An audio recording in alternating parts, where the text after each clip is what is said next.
Today's episode of Speak Out with Christine Yeargin is one for literally everybody. I mean, anybody could listen to it on any side of the aisle, on any issue, because they're going to learn something. It is basically Politics 101, teaching us why we should care about politics, why we should get involved with politics, and not just care about it, but take action for our beliefs and where we stand, talking about the issue of abortion and how greatly politics influences that. If you're pro-life or if you're pro-abortion, politics plays a very massive role. And not only that, but it plays a role in what your children are being taught in school, in comprehensive sex education, and what type of learning they're doing, and what your children come out thinking. You know, you might send them to school as a pro-life, conservative individual possibly, and then they come out a pro-abortion, far left. I'll stop there. It's important. Politics is one of the biggest issues that we should all care about, all be involved with, and we're going into why, we're going into how you can get involved. Like, what is it really like talking to your politician? And do they really listen to you? Do they care about what you have to say? And can you set up a meeting with them? Can you not? Are they going to blow you off? We're getting all of those questions answered, especially from a pro-life perspective, and how we can get involved to make a difference. Today's guest is Virginia Delegate Nick Freitas. You've probably seen him on social media. He's going viral super often and is just slaying the social media game. So if you don't follow him, you should. He drops his handle later on in the episode, and you can follow him. But I struggle with the word delegate because it is kind of weird. And I tell him that because here in Colorado, we have representative and senator, but in Virginia, they have delegate. So I kind of forget. I'm like, wait, what do I call you again? So it's interesting. And we dive into Virginia, what's going on there. He spoke at the March for Life, went viral for that with an amazing, incredible speech. If you haven't seen it, you need to go see it. We'll play a little bit of a clip here for you in this episode. But I think you're really going to enjoy today's guest, and I'm excited for you to hear from him. Today we have Virginia State Delegate Nick Freitas. Before we jumped on, he was just explaining to me the difference between delegate, and here in Colorado we have representative and senator. So could you explain that for everybody listening? Because to me, it's a little bit confusing.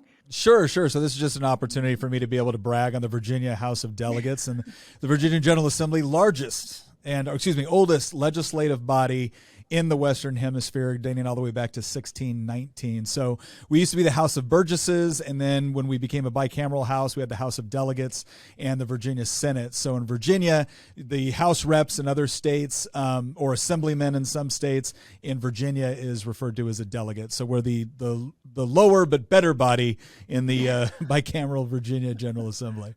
So then in the General Assembly, there's the delegates and then senators. That's correct. Yeah. Okay. Got it. So that brings me to my first and most important question, because to me, you have to be some kind of crazy, and I mean this in the most respectable way, to run for office, because they really come after you. When you run for office, they come after you, they come after your family. What made you want to run for office? Not only, obviously, you were interested in politics, but taking it one step further to get involved in politics and even run for office? So my mother probably bears most of the responsibility. So for all of the people that you previously mentioned that come after us and our families in politics, my mom, when I was growing up, a single mom, she was a nurse. She did missionary work, and she was also the head of a Republican Women's Chapter in Chico, California. And so I had the opportunity to not only go around the world with my mom on some of these missionary trips, but also to see her get up and not only organize events, but also engage in debates. And my mom had the unique capacity to debate in both English and Spanish. And so she was just an enormous influence on me, because she thought it was very important to stand up for what you believe, but also to do so in a way that reflected your faith, which I try to do, but I must admit I don't always do the best job of doing that in a way that's gentle and respectful. Sometimes I can get a little bit passionate, but she was adamant about knowing what you believe and being able to defend it effectively. And I think the other reason why it was influential, and I have a great relationship with both my mom and my dad, but specifically with respect to the pro-life movement, my mom actually got pregnant with me while she was attending college. Had a lot of people that encouraged her to make a different choice. But instead, she actually had to drop out of school. She did finish becoming a registered nurse, but she gave up some opportunities in order to have me. And, again, it made a huge impact on me. And something that she always reinforced throughout time was that, those of us that have the ability to stand up for those that can't defend themselves really have a moral obligation to do so. And I don't think there's any area that I can think of where that's more relevant than when we're talking about the unborn. I'm sure your mom looks at you now and is incredibly proud, and it was the best choice she ever made. I have a similar story. I was an unplanned pregnancy, the product of an unplanned pregnancy, and my mom was encouraged to make another choice, and I am here today because of it, and I thank her, and I know that she doesn't regret it, so I can imagine your mom is the exact same. And I also had an unplanned pregnancy, same thing. I don't regret my choice.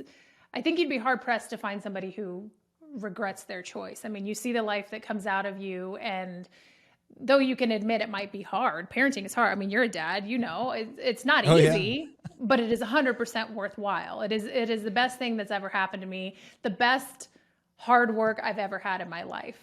And I'm sure you'd agree. Oh yeah. I remember something my grandfather said, my paternal grandfather. He once said, I think it was right when I got married, because we got married, Tina and I got married young. I was 19. She had just turned 20. She loves it when I point out that she's 9 months older than me. But my grandfather told me, he's like, Nick, when you have a child, he goes, that's going to be the first time you really come into contact with this concept of unconditional love. I said the exact same thing. It's true. Yeah, it's true. The moment you're, as a father, the moment you're holding your little boy or your little girl, for me, it was my little girl. The moment you're holding for the first time, the entire world changes, and it is for the better. And that doesn't mean for the easier, right. But it's definitely for the better. Yeah. And I was blessed to be despite like combat tours, because we were in the military when we started having kids, and despite combat tours and whatnot, I was very blessed to be able to be there for all three of my children's births. And yeah, it's incredible. I'm glad you were able to be there for all of them, because I know that's not always common. A lot of times they have to miss the birth, and even sometimes the first several months of life or year of life, which I can imagine is hard. But obviously, thank you for your service. So you're pro-life. This is a pro-life show. There are a lot of politicians who are pro-life. However, they still steer clear of the issue. They don't harp on it. They don't touch on it, because we know it's not always a winning issue in their eyes. They think they're going to lose voters. They think they're going to lose the middle. What makes you so confident in this issue and so passionate about this issue that you're willing to speak up on it when there's other people in your same position who are pro-life that are not willing to do the same? Well, I mean, some people would probably claim that, well, okay, Nick, it's easy for you to say you sit in like an R+25 district. It's a very pro-life district. And so it's easy for you to be bold about it. The only thing I would respond to that is I ran for Congress before in a district that was, pretty much evenly split. And I didn't find it difficult to defend the pro-life position. And so, again, I think part of it goes back to that experience with respect to my mom. A lot of it goes to having friends like Gianna Jessen, who I had the privilege of. She came out here to Culpeper and spoke at a crisis pregnancy center event. We have another, one of our best friends in the world. She's an abortion survivor. And so I think it's a couple of factors. One of it goes into just the overall philosophy of it. Because once you accept the fact that it is okay to destroy innocent human life under certain circumstances, this really opens up the door to a whole philosophical world that I don't think we're necessarily, or that we shouldn't be comfortable with. Sure, slippery slope. So that's one side of it. Just like on a basic, logical, philosophical side, the implications of allowing this are potentially very dangerous and affect a whole host of issues. So even if abortion isn't your issue, if the pro-life isn't your issue, you should understand that the implications of this topic affect a number of other things.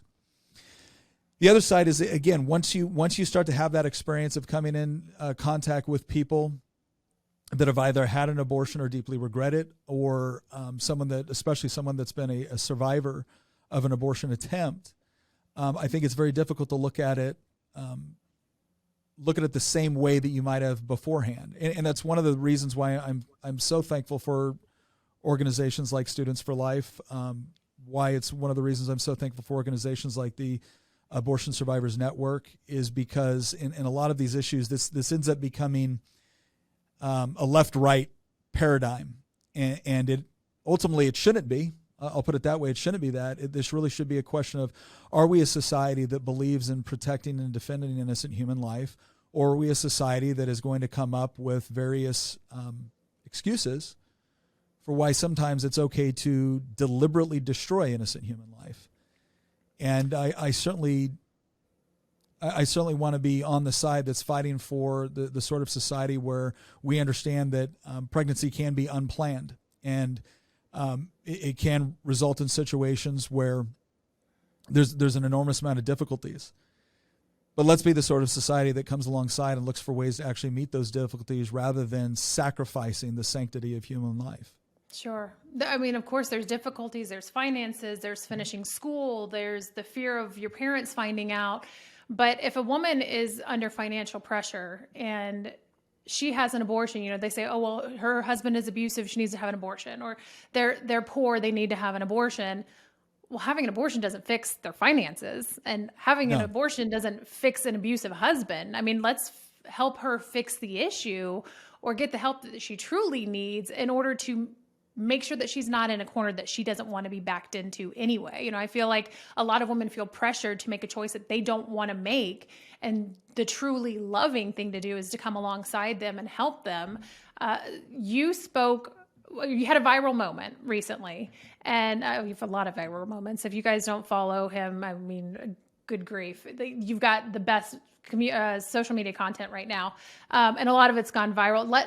Before I go any further, tell everybody what your handle is so they can go follow you on Instagram or TikTok. You can go Nick4VA or Nick J Freitas on Instagram.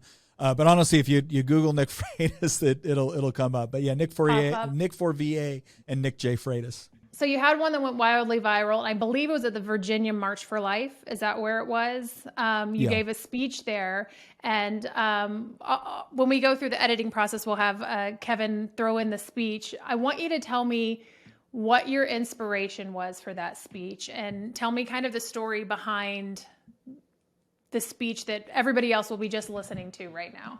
Sure. Well, I think the first part is like I said earlier, it's my mother and my mother's experience. The other component of that is just people that I met over the years, people like our friend Susie, people like Gianna Jessen, people like Melissa Oden, and listening to their stories. Another part of it was, and people will understand the context more of this when they actually see the speech, but I kept hearing all of these arguments against the pro-life position, and they were coming from people that, let's not try to assign motive to them. Let's just assume that they look at this issue a little bit differently, and they see themselves as being compassionate, and they see themselves as being kind, and they see a woman in a very, very difficult situation, and they want to come alongside and help her, and they believe abortion is the appropriate way to do that. And so what I did in the speech was I used something from my military experience. My background was Army Special Forces. It's kind of more colloquially known as Green Berets. And I was talking about a particular event that we had gone on, and it was to track down a terrorist that had put suicide vests on children and put suicide vests on mentally handicapped females and sent them into crowded areas, detonated them, killed them, murdered them. And I talked about, okay, if this individual was essentially the head of a larger network that had information that was critical to us being able to take down this terror cell, could we engage in these sorts of enhanced interrogation tactics? And I described what one of those things might look like. And the person I was describing it to was just horrified by that. And said, well, no, this is a complete abandonment of humanity. How could you even suggest that it would be appropriate to do this under any circumstances? And I said, well, that's interesting, because what I just described is not an enhanced interrogation technique. I actually agree with you. We should not use tactics like that against other human beings. But what I described was actually a saline abortion. Is it okay now? And instantly, switched over. Well, no, that's different. How is it different? Right?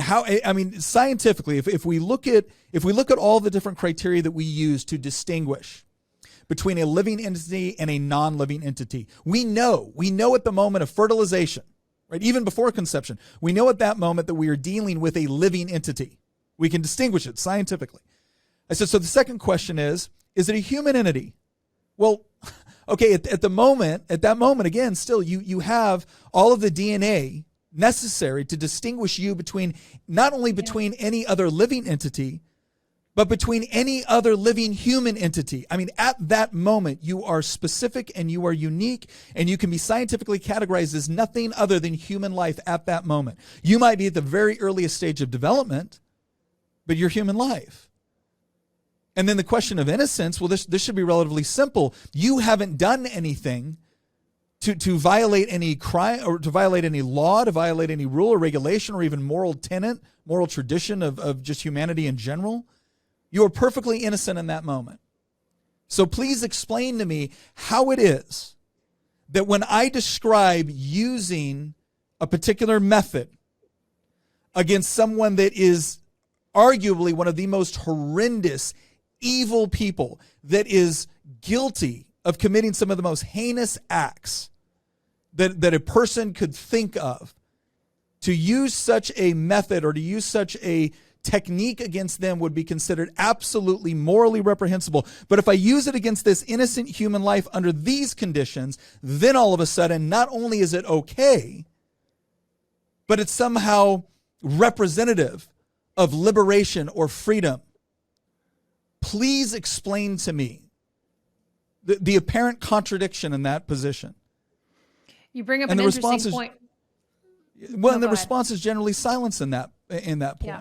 They don't know how to do it, or they'll repeat certain talking points, but they don't know once they're confronted with what abortion actually is, instead of some sort of esoteric concept, what it actually is, the actual procedure, what it does, who it does it to. All of a sudden, they want to shift the conversation. And the bottom line is that what we're talking about here cannot be removed, right? The philosophical, the political, the policy, it cannot be removed from the actual act that is taking place, that is undoubtedly taking place. And, again, I feel like it's important to bring people's attention back to what does this mean and what are the implications?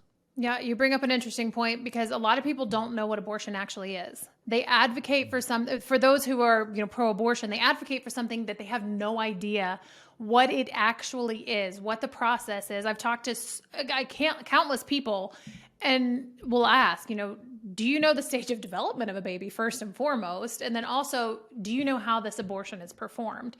And the answer is 9 times out of 10. I'd say 99 times out of 100. I mean, the majority of the time, it's no.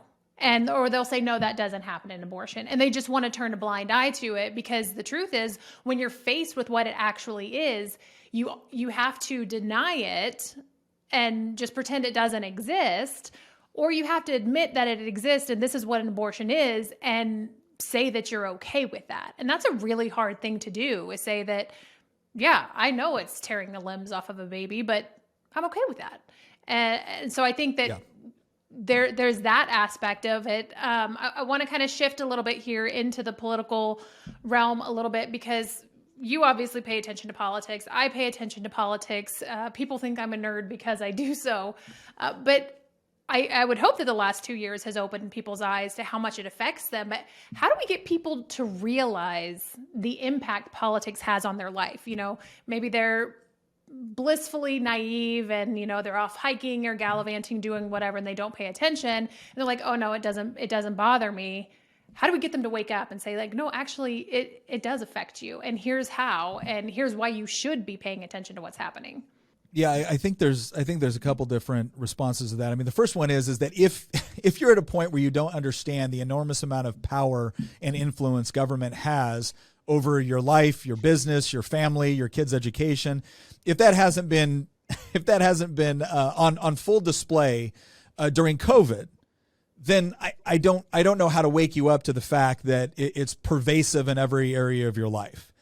And I think that more people have woken up to that fact. Now, they may be coming to the conclusion that now that we're kind of, out of the woods on some of this stuff, maybe this is going to go back to a certain degree of normalcy, and these were temporary things. But the one area where I don't think parents are buying that as much is education. Oh, yeah. And when we talk about how do we get people, aware of what is actually going on, I think the more parents that have chosen to seek some sort of alternative outside of the public school system, because this was the first time that they actually got to view into the classroom when we were doing like remote learning and online learning and things of that nature. And they became exposed to some of the things that were going on in the classroom. That's the first area where I think and we saw this firsthand in Virginia, where parents really came out and said, this isn't acceptable to me. And I want to see some changes. And if I don't see some changes, I'm not going to wait for you to change. I'm going to pull my kids out, right? I'm going to take action, to the degree that I can, to ensure that what is currently going on or what my kids are currently being exposed to is not something that continues. I think that's been pretty significant. And I think that's actually going to go a long way to being able to not only inform people on, a whole host of issues, but again, I think that was the first exposure a lot of parents had to, how active the government truly is in their life in shaping the way they think about things. So I think that's one side of it. So a big responsibility for those of us that want people to understand what's going on right now. A lot of the work has been done because of what happened over the last couple of years. The next step is to actually help people to be able to engage with it in a way that is effective. Because there'll be a lot of people they'll get frustrated, they'll get mad. They may take an action as drastic as removing their kids from the public school, which again, not really drastic for me. We homeschool, but certainly drastic to somebody that's never considered that option before. So the more that we can do things to actually help them be effective in the process, to where they can actually see the benefits of what they do, whether it's showing up to a school board meeting or, showing up and becoming more involved in their state elections. Because let's face it, when it comes down to especially this issue of the life issue, that's going to be far more relevant at the state issue than it's ever been since Roe. And so that's the part that's going to be important, is keeping them engaged and letting them know how to be as effective as possible with the time that they can offer up to this particular, cause. And one of the things that we try to do a lot is just educate people on what is the most effective way to interact with your legislators and things of that nature. But one other thing I want to stipulate here. Part of the reason why we're in the mess that we're in right now is because, we'll say on the generally more conservative side of the aisle, we never stopped fighting for elections, right? We're always involved in that. But how much effort did we put into fighting for our schools, fighting for the media, fighting for arts and entertainment, fighting for all of those cultural institutions that are upstream from government or politics? I mean, the big issue that we have right now is that you can raise your kid in a pro-life environment. You can explain to them why it's important, but they're going to go off to a school where they're going to get sex education that's going to teach them something completely different. They're going to watch a show on Netflix that is going to teach them a completely different narrative. They're going to listen to a song that is going to do something differently. You're going to take out a second mortgage to send your kids to a university that is going to completely contradict everything that you've taught them within the classroom, because those incredibly important components of culture have already made up their minds on this particular issue. And if we're not fighting in those realms at the same time that we're fighting within the political realm, then yeah, sure, you might be able to get a halfway decent piece of legislation passed, but in 2 years, is there any guarantee it's still there? Not if you haven't fought for the cultural institutions that are going to actually talk about this issue in a way that is relevant to a broad audience, so that they can properly understand what is going on and what are the greater implications for society if it's allowed to go on. And one of the most important things that we can do right now as an organization as a movement is fight those political battles, but then also expose people to like the excellent work that is going on at places like crisis pregnancy centers.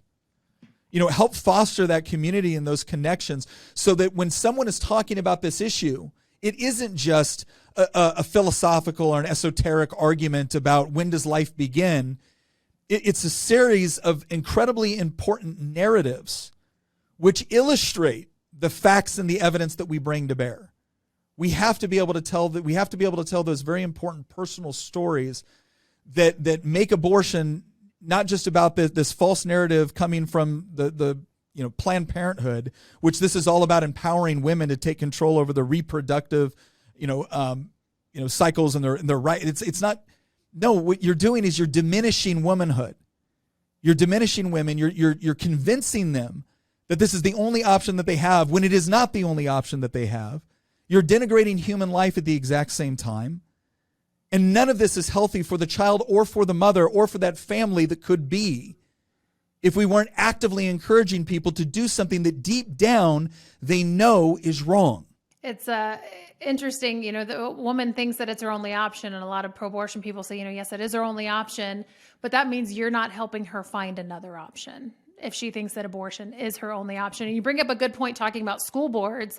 A lot of people pay attention to bigger elections, state elections, the presidential election, but they forget about school boards. And I tell people, even if you pull your kids out, like you homeschool, my kids go to a charter school, so they're not even in the district that we're zoned for.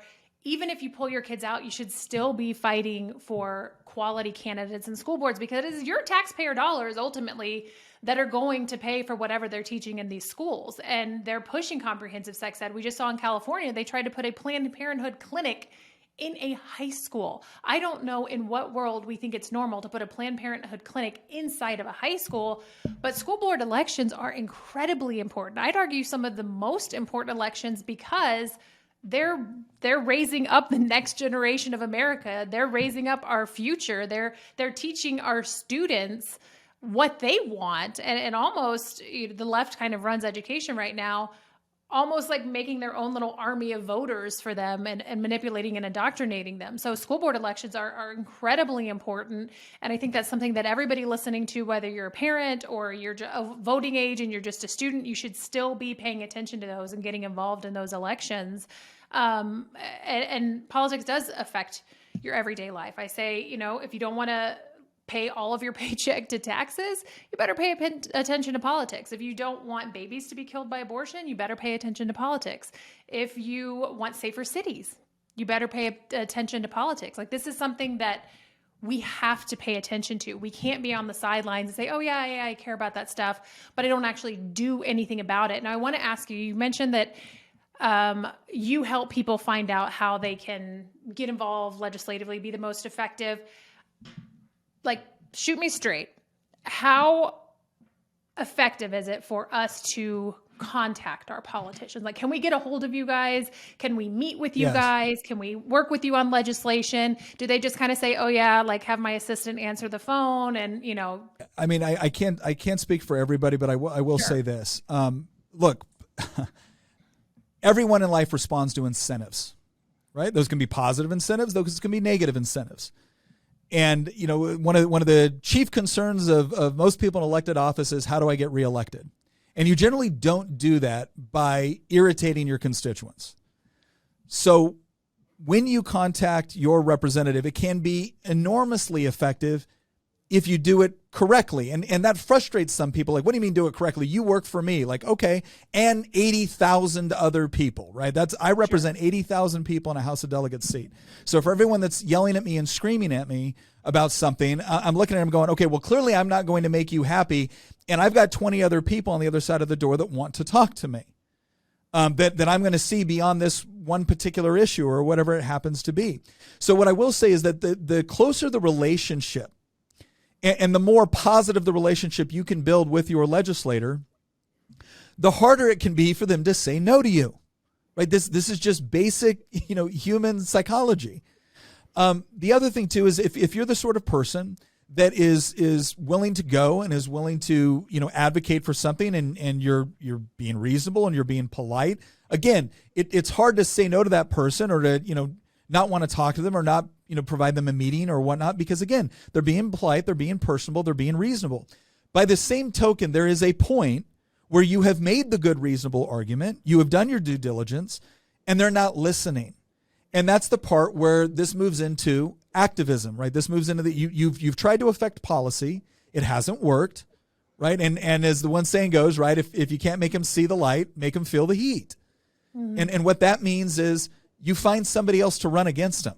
You find somebody else that is going to advocate for those beliefs, and then you start getting them spun up, getting them and preparing them to be able to run against that candidate. Because sometimes, even if they don't win, right, if they can get really, really close, if you can get a scare, a lot of times that will cause a legislator to be like, you know what, my district is not where I thought they were on this particular issue. Maybe it's time to actually listen a little bit more. But again, everything, again, with incentives, sticks and carrots. So obviously, if you've got someone that you can work with, that ideologically, maybe they agree with you, but they're a little bit worried about this issue, give them the courage to be bold. If you've got somebody else that just is not with you on this issue at all, find someone that is on this issue, that is with you on the issue, and get them elected. But no, the advocacy can work. Respectively put the fear of God into your politicians. Yes, your elected officials. Absolutely. The other thing I would say is most people don't understand how the legislative process actually works. And this can vary from state to state, but in most places, here's how it works. A legislator drafts a bill. Now, in Virginia, we don't go into session until January. Most people don't realize that their state legislatures are not full-time legislatures. Thank God, right? They go in usually sometime in January, and they can be in there anywhere from a couple months to 3 or 4 months. But they go into their capital for a particular session, and then they leave. What that means in Virginia is that our long session is 60 days. So we will draft all of our legislation the summer and fall going into that. Let me pause you right there. Yeah. Do constituents help? Can they help in the process of drafting a bill? Can they bring bill ideas to you and say, hey, this is what we're concerned about. This is what we want. I want people to know that they can actively get involved with absolutely. A lot of the bills I carried were not, I had a constituent said, Delegate Freitas, this is my issue. Here's what I'm trying to solve. And we went through it and we said, okay, you know what? This is going to require legislation. So let's get some legislation together. And then what we do, in most places, we'll send it to, in Virginia, it's called Legislative Information Services. And what that is comprised of is the attorneys that represent every standing committee in Virginia. And so we'll send them a draft of, here's what we want, or maybe we'll send them model legislation from one of the many groups that create model legislation. And they'll make sure it comports with kind of Virginia law or the Virginia Constitution. We can kind of go back and forth on that process. And then we submit that bill. Now, when that bill gets submitted, in most cases, the Speaker of the House, I'm talking about the lower houses now, like the House of Delegates in Virginia, they assign it to a committee. Once it goes to a committee, then it gets signed to a subcommittee. Now you're thinking, Nick, why are you telling me all of this? Why do I need to know? 60 to 70% of bills die in subcommittee, having had maybe 7 to 9 legislators really look at it.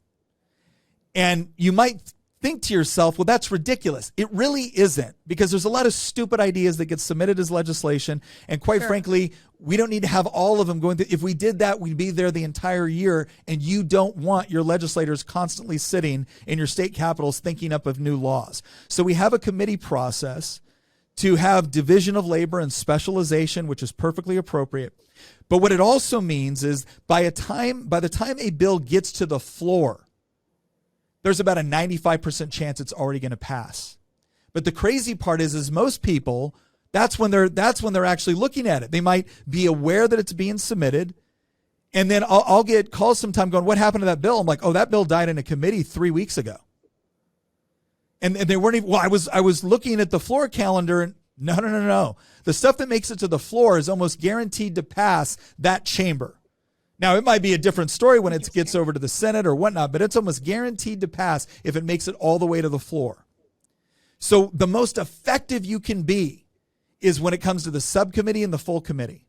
Because if you're calling up your legislator and you're getting other people to call up, and you are just pounding those phones on the 2 or 3 people on that subcommittee or full committee that are the ones that are going to decide whether or not this bill has the votes to go to the floor, if you can just pile it on at that moment, that's the most crucial moment. You send out a form letter to 100 delegates and 40 senators, I'm sorry, that's just not effective. The constituents don't like getting form letters, neither does anybody else. But my gosh, you work. So how do we find out when it's in the subcommittee? So that's great. And that will vary by state, but almost every state has some sort of website associated with their state legislator or state legislature where they can track bills. So in Virginia, we call it lobbyist in a box, right? Or we used to call it that. You go into LIS, you say, I want to track these bills, and it'll give you email notifications. Hey, this bill is now going to subcommittee. The other really good way to do it is when you have a good patron of a piece of legislation, they should be the ones informing, the constituents or interested parties in that legislation. I always inform the people that help me draft the legislation, hey, this bill is going to get assigned to subcommittee, next week. So we need people to come and testify before subcommittee or full committee or whatever it is. And we line up those people to testify, and it gives us a far more powerful advocacy, because nothing's more embarrassing than showing up with a bill that a lot of people are interested in. They're all on social media. They're fired up. And then, bam, it's bill day on subcommittee, and the opposition has 7 people lined up to talk, and you got nobody. Right? That makes an impression on the members that are sitting there that are persuadable in either direction. And so that's where organizations too, like Students for Life, come in and play such a huge role. Is that's when it's, hey, when we're rallying the troops to advocate for something, be working in concert with the patron of the bill, because they can give you the inside track on what is going on through the committee process. And that's where you can leverage those resources to where it's like, hey, look, these are the 2, forget these other legislators for right now. These are the 2 legislators on the subcommittee. These are the 3 or 4 on the full committee. These are the ones we need all the focus and attention on right now. Right. Let's rally. You say this and it sounds so easy.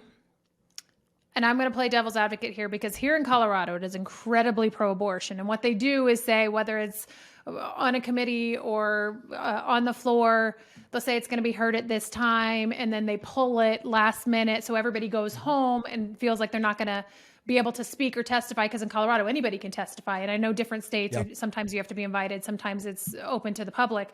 But then they'll re-add it last minute, and everybody's already gone home because they know a lot of people show up. We've had some pro-life bills where we've had, I kid you not, hundreds of people advocating for the pro-life side, and maybe 30, 40 advocating for the pro-abortion side. And they still they'll hear the pro-abortion side first, and they'll make sure that goes into 3, 4 o'clock in the morning that we have to be on the floor waiting to hear our name called. And they just they're hoping that other people go home. So I want people to be realistic and plan for something like that. Hopefully not everybody's as crazy as Colorado, but it can be pretty nasty. It can be very political. It's a fight. I will say in Virginia, we generally, we're in charge of the House right now. And so I'm a chairman of 2 subcommittees. I never do that to people. Right. And I hear a bunch of bills that I completely disagree with. We try to keep regular order with respect to when we're going to do it. We allow everyone to speak. If we've got to stay there longer to allow everyone to speak in favor or in opposition of a bill, we will do it. Good. We will do it. And I'm adamant about that. And again, most of the bills that come before my subcommittee are bills I don't support. But the process is to allow people, especially people that have traveled from outside of town, to come there to speak. But here's what I'll tell you. That happens a lot, and it will continue to happen. And if you are in a state that is controlled, both chambers are controlled by people that are very, very pro-abortion, the probability that you're going to get what you want passed is very, very low. Now, does that mean you shouldn't show up? No, you should, but you need to be strategic on why you are showing up. Are you showing up in that moment because you're going to convince somebody that has voted pro-choice or pro-abortion for the past 10 years, and your argument is going to be the one that changes their mind? No, probably not. Now, could happen. I believe in a sovereign God that can perform miracles. But plant enough seeds, maybe. Yeah, but understand something. The argument that you're making when you stand behind that podium and you get up and you share that story is not to change the minds of the people that are sitting on the other end of that dais. It is to get the video clip of someone standing up and sharing their story, and then watching that vote come down, and sometimes harshly come down on them. And then you take that out and you blast that out to a social media audience that needs to see what's really going on. That's where you have the impact. That's where all of a sudden you get people that are mad about this issue that were never mad about it before, but it was all because of how you were treated in a subcommittee meeting. And you find that person that not only has the right message, but is the right messenger. You find someone that can go up and articulate that. And again, I can't emphasize this enough. Share the personal stories. and then you put that on social media, that's where you start a movement. Because again, I'm going to make this very, very clear. If you think we are going to win this issue by politics alone, you are fooling yourself. Politics is always and always will be downstream from culture. You want to win this argument in your communities. And then, because ultimate victory is not where 51 legislators vote in a way that you approved of and got a bill passed, only be to completely wiped out 2, 4, 6, 8 years later. You want to create a culture where this is unthinkable. Absolutely. Where this doesn't even show up as an option, because nobody would choose it even if it existed. But you're not going to get there if you don't have both the facts and evidence first. Always got to have that. We have to build our arguments on truth.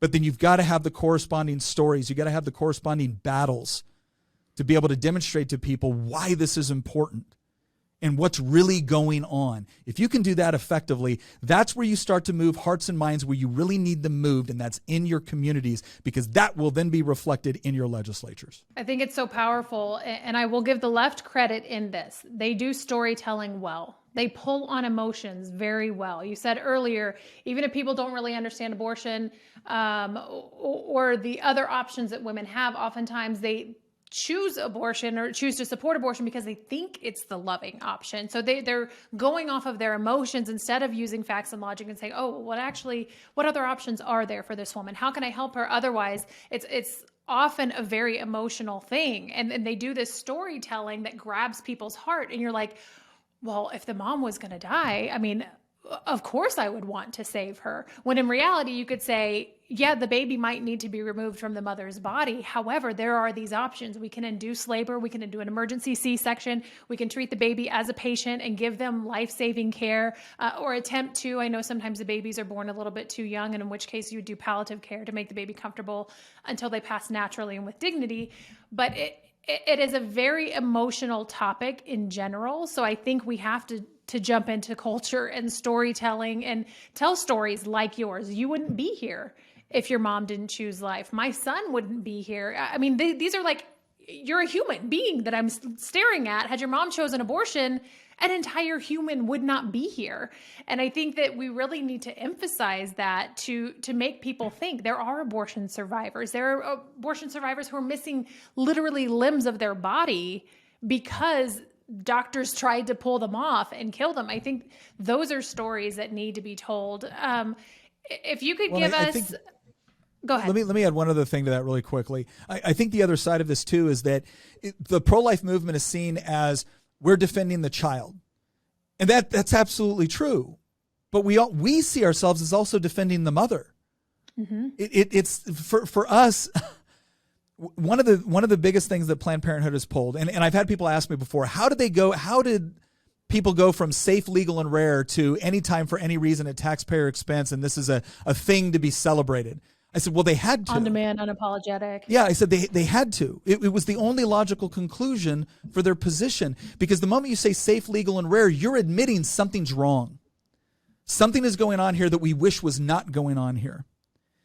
And there's one side of this that the pro-life movement has to take some degree of responsibility for, and that is when someone is confronted with the fact that they have done something that has actually caused the destruction of another innocent human life, like deliberate destruction of innocent human life. That is a heavy, heavy burden to carry. And you're going to have one of two responses to that. You're either going to feel great sorrow and regret, and that's going to manifest itself into some kind of rejection of the action. Or you're going to seek to morally justify what took place. And in order to seek that moral justification, you're going to double down on your advocacy. And so when a woman has been in that situation, and in many cases, as you suggested before, they have either been forced, sometimes physically coerced, many times emotionally coerced into having an abortion. And if after having that abortion, which many times, we know this statistically, many times they weren't violently coerced, they still made a decision, but they didn't want it. It really wasn't their first choice. They felt abandoned. If their response is, from the pro-life movement, if the reaction they feel from us is hatred or condemnation or nothing but judgment, and there's no talk of love or acceptance for them, not the act, but acceptance for them, well, then we're driving them into the arms of the very industry that is profiting from the destruction of innocent human life. And if that industry is telling them that not only is what you did best for you, it was really best for the child, right? So now it's that self-sacrificial component, that they did something that was morally justified, and how dare anybody else tell them anything else? So it's really important here that when we talk about this, it is about preserving innocent human life, but it's also about helping, coming alongside and supporting the mother, and recognizing that if she does make that choice, it is one that follows her for the rest of her life. There is psychological trauma associated with that, and for the abortion industry to suggest that that doesn't exist, or that's not true, or only exists because there are pro-life movements out there, is factually absurd. But again, they have a monetary issue, or they have a monetary incentive, not just a political one, a monetary incentive to convince their customers that that's the dynamic. And so we have to take that into account when we're shaping our messaging, when we're telling our stories, and when we are offering our help and our solutions to these issues. You mentioned they kind of double down on their activism. Sometimes that's a choice that they make when they're faced with what they did. And it's interesting you say that, because I've always mentioned, I've been to the Women's March as a pro-life woman. There's 5 of us and thousands of them, and we get surrounded and yelled at and spit and hit, and people say, like, how do you deal with that? And really, beneath the activism, if you look in their eyes and you look at how they're acting, you can see the hurt. You can see that they are trying to make themselves okay with the position that they took. Or maybe, not everybody who's an activist has had an abortion, obviously, but oftentimes the ones who lash out the most and are the most violent or most aggressive typically have, whether it's a male or a female. And I know men cannot get pregnant or have abortions. I know people would argue otherwise there. How dare you? Oftentimes men have coerced a woman, or maybe they didn't fight for their child, or they didn't support the woman in the way that they should have. And so then they feel some sort of guilt. And so they turn into this activist. And I see that the most aggressive ones, oftentimes you can see the pain in their eyes. And does that make their actions okay? No, absolutely not. But it helps you understand where they're coming from and why they deserve love. No, I think you're right. And I would go so far as to say this. If you wanted to eliminate, let's say 60 to 70% of abortions right now, overnight, no legislation required, you know how you do it? Better men. Amen. One of the things, nothing infuriates me more than to watch some licentious, sorry excuse for a man out there talking about how much they support a woman's right to choose. No, what they support is women having the responsibility for the outcome of an action both of them took part in. And rather than step up and actually display an ounce of what genuine manhood and masculinity is supposed to represent, that innate sense and nature, that sense of responsibility to protect and defend, instead of doing that, they would rather protect and preserve the licentious sense of their nature, the sense that wants to go out and do whatever they want and use women's bodies in a way that pleasures them without having to actually deal with any of the corresponding responsibility that is supposed to be associated with that. And then to say, oh, I'm a feminist. No, you're not. No, you're not. You're quite frankly one of the lowest forms of male human life. To put that all onto a woman and say, no, that's her choice. I support her choice. No, you're not. You're not doing that because you support her choice. So, first of all, be the sort of man that doesn't attempt to take advantage of a situation. Be the sort of man that actually respects a woman's body. And then if you do, especially outside of marriage, if you do get a woman pregnant, you're responsible too. There is no just her choice. Yes, she has the ability to go in and get an abortion without your approval, without your permission. But if you're not doing everything you can at that point to not only fight for your child, but to also fight for her in the sense that she knows she is not alone in this, then you're garbage. And I'm not going to mince words about it. I think that, sorry, I'm getting emotional because a lot of women do, sorry, a lot of women do feel that pressure to abort from men. And, the majority of women who've had an abortion feel some sort of pressure. Sometimes that's from their parents, and maybe sometimes it's from their friends, but oftentimes it's from the father of the baby. I experienced that. I had a man ask me to have an abortion. I said no. I had that same man come back and say, I'll give you $50,000 if you have an abortion. And had I had the support in the sense of like, hey, we did this together and maybe we don't end up together and maybe we're not right for each other, but I'm going to be there for this baby and I'm going to be a father and I'm going to support you as the mother, emotionally, mentally, all of these things. And I'm going to be your friend along the way. It would have been so much easier to make a decision. I mean, I don't regret my son. I chose life and it's a beautiful thing, but women do feel this pressure from men. And I felt it and it was overwhelming. It was exhausting. It was scary. You feel like you're going to be alone. And really, if men just, well, first of all, if we didn't have sex with people that we're not married to, oftentimes we wouldn't run into this issue. So abstinence is a beautiful thing.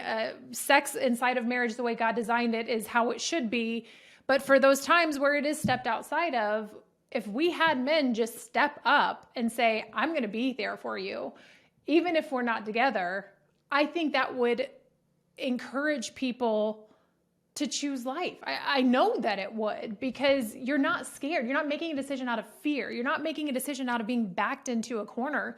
So you're talking about men being more masculine and protectors and fighting for their child. Because I think a lot of times they think, it's a woman's choice, but they don't realize that's your baby too. That is your son or your daughter. That is your mom and dad's grandson or granddaughter. And I think that needs to be brought to the center, really. But sorry, you were making me emotional in that moment. And I'm sorry, I didn't mean to do that, but no, it's good. There needs to be pressure from other men, and that's part of what I'm talking about. I want to see a culture of masculinity that adopts what true masculinity is supposed to be, and it is that idea that we are supposed to, protect, defend, provide, love, honor, respect. We're supposed to be that rock. And it's not that we always do a great job of it, but that should be the standard. And when we see another man that doesn't live up to it, especially in a situation like this, where they have the baby they've created that's incredibly vulnerable, they have the mother of their child that they've left incredibly vulnerable, we should look at any man that does that to a woman and then tries to encourage her to have an abortion. We should just look at that with utter contempt, as a complete betrayal of some of the most fundamental aspects of true masculinity. And so as men, we do have an obligation to do that. And so that's one of the reasons why I call that. And when people ask, well, as a man, why do you have any business talking about abortion? I'm like, well, because I used to be a fetus. And because every abortion that's ever taken place, a man was a part of that decision. Well, and right and wrong. And so I do want to help. I do want to create that culture where men pressure other men to stand up and do the right thing. I think that's incredibly important. I think we need more of that, especially when we see the demonization of men. We see everyone calling masculinity toxic. We see men wearing dresses and getting farther and farther away from what a man should be. But last question before I let you go. If you could give one piece of advice, because the show's called Speak Out, and the goal is ultimately to encourage people to speak out on the issue of life and other issues that they care about deeply, what one piece of advice would you give those listening? This is going to sound cliche, but it would be to speak out. And here's what I mean by that. And I'll use an example that we just saw in Virginia here recently. There was a lot of things, again, going on in Virginia schools that parents have been told repeatedly, well, that isn't happening. No, that's not taking place. Don't worry about it. School is just like when you went there. Don't worry about it. And then all of a sudden, more evidence started to come out that was not the case. And more people started to speak out and more people got involved. And you know what? It got uncomfortable. It got uncomfortable because if you're going to speak out about things that are controversial yet important, then it's going to put you in conflict with neighbors at times. It's going to put you in conflict with people you're going to see at the store. It's going to be uncomfortable. The question that you have to ask yourself is not what are you willing to fight for, it's what are you willing to sacrifice for? If you believe that this is a fundamental issue, and I absolutely do, then you have to be able to create, in order to create that culture, if nobody's talking on our side of this, or if nobody's talking effectively on our side of this, then the other side is going to carry the day, and that is what your children are going to hear and what they're going to be influenced and what they're going to be persuaded by. Now, in Virginia, what ended up happening is we had enough parents that said, I can't allow this to happen because now we're talking about our children.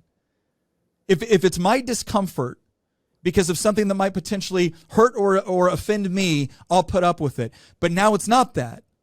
Now it's a child. And I'm not going to let that happen to my kid.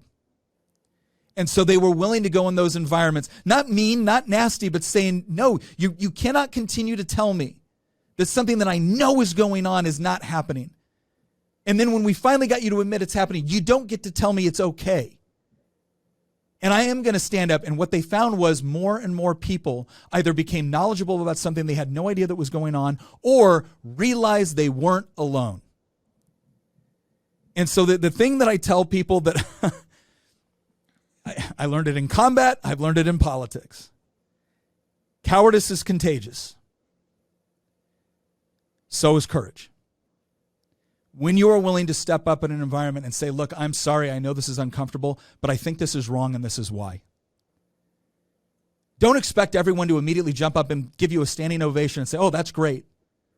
But you'll be shocked that when you leave that room, you'll be shocked at the number of people who call you later, text you later, ask you to coffee and say, I didn't realize you felt that way. I thought I was the only one. And your boldness will give boldness to others to be able to speak about it as well. And that is when you actually see the beginning of a movement. And so that's what it takes. It takes the willingness to be put out, to be uncomfortable, to potentially sacrifice something. But over time, you will find out that you are not alone in that fight.